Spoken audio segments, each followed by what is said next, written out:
Welcome to today's Global Connections program. I'm Bill Miller. Today we're going to take a look at a very interesting topic that's becoming very, very important, even more important than it was 5 or 6 years ago, and that is cybercrime, cyber warfare. My guest today is an expert on these two items. My guest today is Dr. John Arquilla.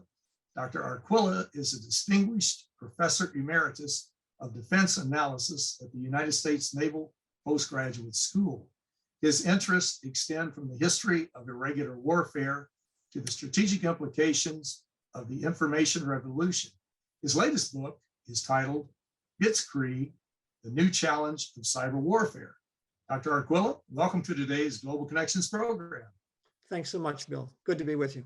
I appreciate you being with me. I'm curious, you used the term Bitskrieg, B-I-T-S, instead of Blitzkrieg. Is there a takeoff on that? Is there something we need to know about that first word? Well, hopefully the word association is with the original Blitzkrieg, which was the outstanding military innovation a century ago. And my hope is that we'll come to understand that Bitskrieg is part of the new era of military innovation. As to the word bits, it's my belief that bombs and bullets are going to be very much guided by bits and bytes in the coming years. And so that's why bits. Mm-hmm. I agree. I think you're absolutely right. How, just to lay out a few basic definitions, how would you, in a couple of words, define cyber warfare versus cybersecurity? Cyber war is a really complex concept that includes both the way we will use cyber and other informational means in the way we fight our battles on land, at sea, and in the aerospace and environment. It also includes things like political warfare, such as occurred during the American presidential election in 2016. And it includes things like a specific, what I call strategic crime, not just ransomware for its own sake, but its use in helping, for example, in North Korea's case, they do a lot of ransomware to help with their proliferation program. So that's cyber warfare with those various different aspects. Cybersecurity is about how we protect our systems. It's more nearly really located in the idea of protecting systems against viruses and other malicious kinds of software. To the 2016 election, let's focus back on that, go back about 4.5 years ago. Are we any closer today to quantify how many illegalities took place or how many interferences took place and who was responsible for them primarily? I know we've had a heated debate over it for the past 4.5 years, but do we know any more today than we did, say, at that time when some of the Russian operatives were interfering or meddling in our election? Well, Bill, a lot of forensics have been done about interference in the 2016 election, and many measures were taken, so a lot less of it occurred in the 2020 election. But basically, we're talking about Russian interference extending to about 2 or 3% of the actual postings, initial postings by individuals. Most of what was then done was an amplification of their messages by, as you note, bots, these artificially intelligence, what we call spiders in the cyber business, and other kinds of robot networks that were able to amplify the image. And then, of course, a lot of people picked up on the messages and repeated them. I think the real lesson here is that open societies are going to remain quite vulnerable to cyberspace-based political warfare. Not just the United States, but there are a lot of fragile democracies around the world. And what we've seen is a number of these actors, some Russian and some others, are beginning to interfere in these elections in fragile democracies in West Africa and East Asia and elsewhere. So this is a very significant threat, and we should take the opportunity of the events of 2016 to encourage others to develop the kinds of defenses we have, to encourage social media companies to become more circumspect as well. And I think we're beginning to get a handle on the problem. Are the social media companies responding appropriately? Do you think they're taking this seriously, or are they still looking at the bottom line, thinking they can make money off of this if they just kind of close their eyes and let it happen? I think they've become a lot more circumspect in recent years. And of course, you want to be careful to thread the needle between becoming more secure and stifling free speech, which is a concern to some extent on the right today, that there is this stifling of speech, even because it is apparently incorrect or untrue. We have to be very, very careful about getting to a point of censorship, but at the same time, we don't want to feed the machine of cyber-based political warfare. So the companies are trying, they're working closely with government now and trying to find that equilibrium. But as I say, I think the United States was just the first example of a full-fledged effort of this sort. And there are many other countries who aren't nearly as well prepared as we are to deal with the problem. And we need to help them fight this kind of political warfare. Yes, we certainly do. Now, you mentioned the 2016 election. We saw not too long ago, a few months ago, there was, well, it was I guess, cyber terrorism. It's what it was, where they demanded a ransom to release the computer arrangements. Was it a Colonial Petroleum? Yeah. Does that sound right? I may be wrong on that, but Well, they distributed oil to a large number of states in the Eastern Seaboard.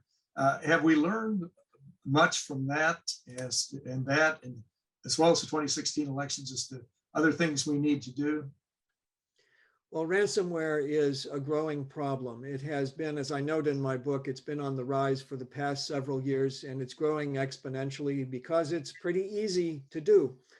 And in fact, people who aren't terribly sophisticated in cyber means can actually download the software and get instructions as they go from a small group of master hackers who give them a lot of, if you will, tech support for this kind of crime.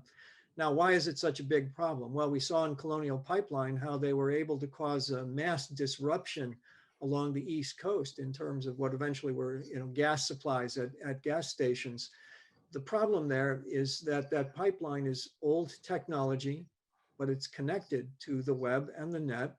And the administrative software running that old pipeline was many decades old and fairly easy to tie up. So one of the problems we have, and I hope in our infrastructure bills that are going through Congress right now, someone begins to realize that when we talk about broadband, the story here isn't simply about taking it to rural places, but to protecting it better, especially those connections between older infrastructure and the web and the net. And in our country, a very large amount of our infrastructure is many decades old, and yet it's completely wired to the most advanced connectivity. This makes it vulnerable. And so a lot of re-engineering is important. And when we talk about building back better, better needs to be paying a special attention to issues of cybersecurity for older infrastructure. It has to be, we really have to protect it. If we don't, we're opening ourselves up to all types of interference. And are we really in somewhat of a, not, you and I remember the Cold War between the US and USSR. We're not into a Cold War right now, I guess, with China or with Russia, or maybe even Iran. I hear that Iran has fairly good capabilities in this area. Are we in kind of a cool war, or maybe a frigid moment as far as trying to figure out what they're doing? They're figuring out what we're doing, and maybe setting up our defenses and counter defenses? Absolutely, Bill. That's the title of the first chapter in my book, is Cool War Rising. It's not a Cold War. It's cool in part because you never quite know who's behind what's going on, right? You have a group of hackers that maybe are housed in Russia, but the Russian government denies involvement. We now think the Chinese are working with some criminal entities, perhaps the Asian triads. We know that North Korea has hacker groups. They grow a lot of their own, but they also are dealing with others on the outside. Iran has a tremendously active hacker community. And so, as I like to put it, the Cold War had a dynamic that was mostly about an arms race to build nuclear weapons. And the Cool War era is one in which we see an organizational race to build ties with hacker networks. And the United States is a little bit behind in that organizational race because we don't generally reach out to and cultivate relationships with hacker networks. In fact, we prefer to incarcerate the hackers in our country, whereas in Russia and in China and other places, hackers are brought inside or sponsored or allowed to operate in those countries as havens and pretty much given a free hand. And some companies, private companies, actually hired hackers to help them protect their software and their hardware capabilities? And they brought them in and put them on the payroll? There is some effort to use what are called white hat hackers to help companies. And of course, in the American defense establishment, there are some people who don't have regulation haircuts and do have body art and piercings. And so there's a little bit of that going on. But by and large, the United States has taken a fairly hostile view toward hacking. I think of the example of Aaron Swartz, master hacker, one of the founders of Reddit, who simply wanted to put academic articles out on a website available to everyone. So he hacked into MIT's database, got caught, and well, he was going to be put on trial and threatened with 25 years of incarceration if he didn't plead to a lesser charge. He went home and killed himself instead. And so we have to be, I think, careful about not alienating the digital natives who are going to be an important part of our future cybersecurity. We certainly do. Yes, we're going to need all of the assistance that we can get. There's no doubt about it. Well, you're watching Global Connections Television, which is a privately funded, independently produced program. The opinions expressed on Global Connections are solely those of the moderator and his guests. We'd invite our viewers to go to our website at www.globalconnectionstelevision.com to view previous programs. Also, if you're involved with a PBS or community access television station, or perhaps a podcast or an educational institution that has an intra-campus television hookup, or you just have a computer, you like our programs and you want to share them, please feel free to do so. Global Connections Television is provided at no cost as a public service to help us better understand international issues and how they impact our lives. Today, we're taking a look at the whole issue of cybersecurity and what we can do to protect ourselves. My guest is expert on this topic. Dr. John Arquilla is a distinguished professor emeritus of defense analysis at the United States Naval Postgraduate School. His most recent book is Bitskrieg, the New Challenge of Cyber Warfare. Dr. Arquilla, we're talking about what we can do. And when I think about nations who have a lot of common goals when it comes to this, trying to get control of it, and also maybe to have some ground rules, have some outer limits that you don't want to cross, because if you do, who knows what will happen after that. Nations get nervous, and they do strange things, and it can be a very dangerous situation. But I was thinking one group that has played a key role in helping to bring countries together has been the United Nations. If you look at many of the UN agencies, they brought the postal authorities together to create the Postal Union to help move mail safely around the world, shipping lines of the world together to move ships on the high seas, to do it safely, Civil Aviation Organization, the UN, to move aircraft in international airspace. I remember not long ago, I guess about 2 years ago, I interviewed a private sector cyber security expert at the UN who was up there for a conference at the United Nations. What role has the UN played, or what role could or should the UN play in helping to bring the countries of the world together to help define the parameters, to set up the guardrails, to make sure that we don't really blunder into a very dangerous situation?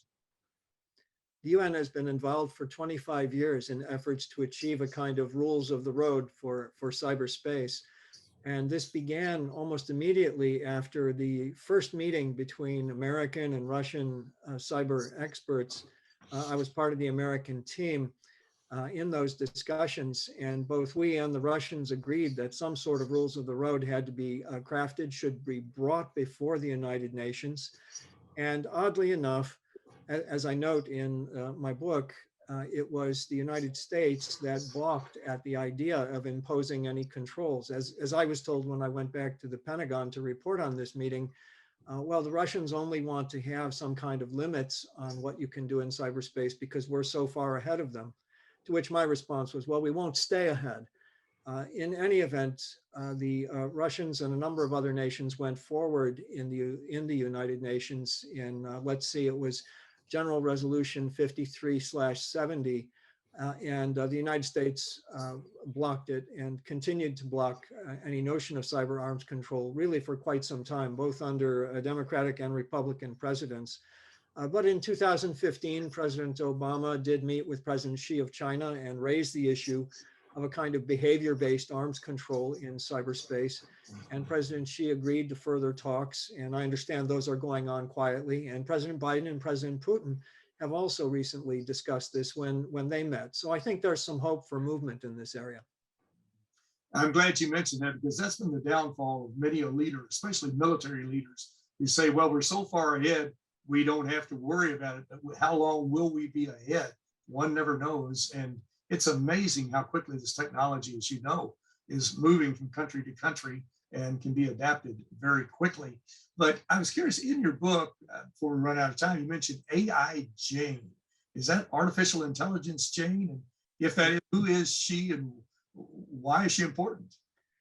AI Jane and GI Joe are going to be the future of military affairs. Think about it this way. The aircraft completely transformed war on land and at sea in the 20th century. Artificial intelligence is going to transform warfare in the field, at sea, in the aerospace environment throughout the 21st century.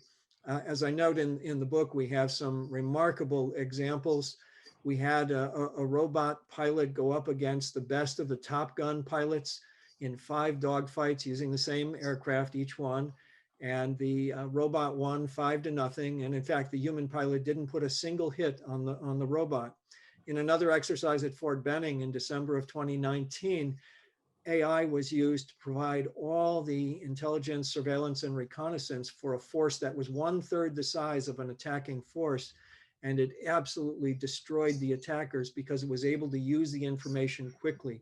Too often we think of cyber war simply about attacking information systems, but AI is going to help us manage the information in our systems more quickly and allow us to operate more swiftly. Lately, we've been hearing some of our, in my opinion, not very well informed members of Congress and a few other people in Washington ramble on about how maybe we should think about going to war with China, which wars do not pan out as we see. We can go back, take every war we've been in for the last 75 years, and it hasn't panned out quite the way we thought it would.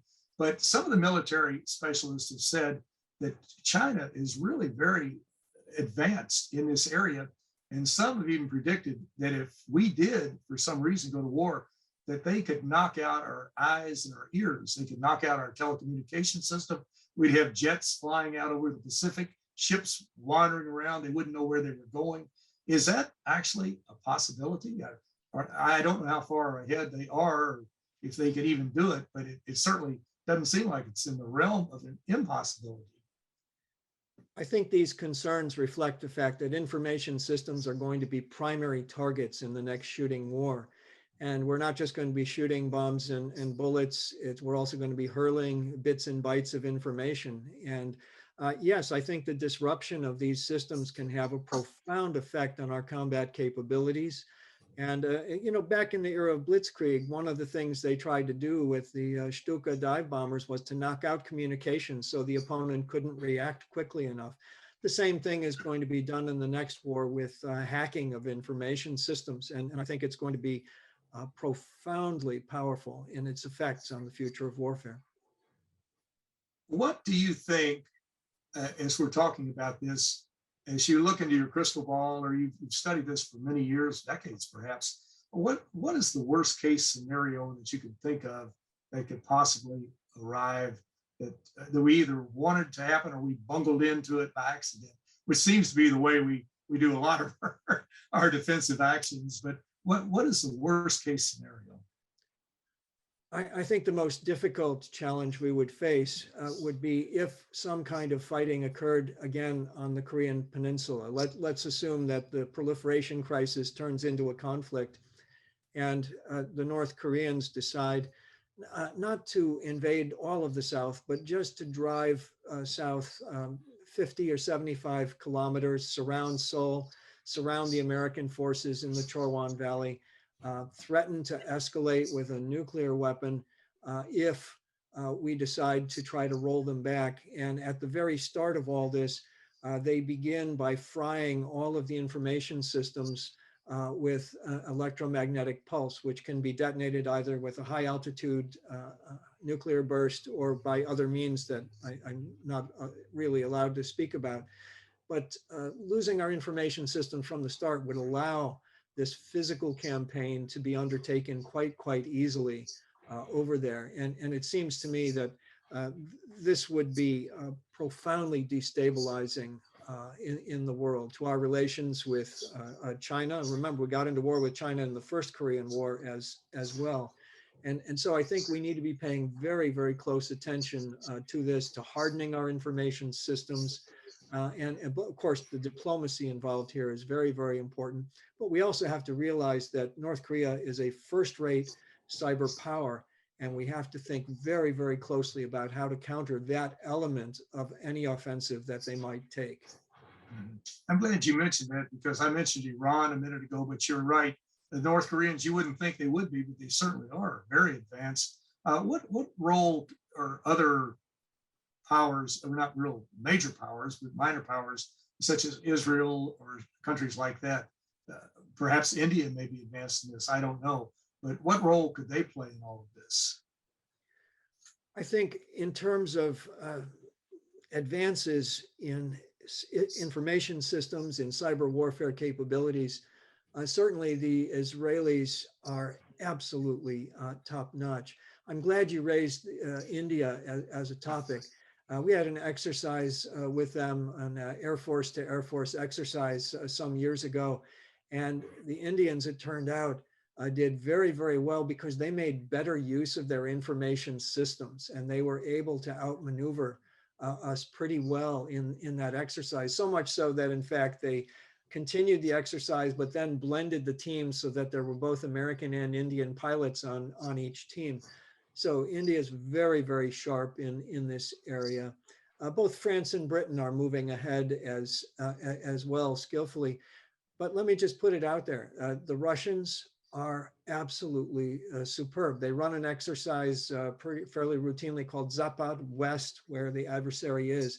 And in these war games, they reflect an absolutely sophisticated use of information disruptive cyber capabilities. And so in this cool war emerging, we have to watch very carefully and learn from others. There are things we can learn from the Russians and the Indians. And just as a century ago, different countries, the United States didn't really even have armored divisions until we saw the German Panzer divisions. Then we built armored divisions of our own, and they were actually even better than the Panzer divisions. Exactly. Well, we got to be on the cutting edge and have to be in the forefront on this. So often we've seen movies that show how the Russians could knock out the entire electrical system in New York or Chicago, or we knocked it out in Moscow. Is that possible to do at this juncture? Can you do that to each other? I'd say the ability to knock out the power is restricted to parts of the country. And to some extent, this is an artifact of deregulation. When deregulation occurred some decades ago, we ended up with a couple thousand power providing companies.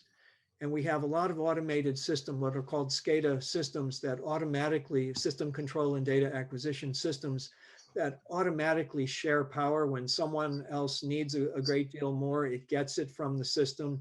Or when you have slack capacity, it's loaned out to others. All that's done in an automated way.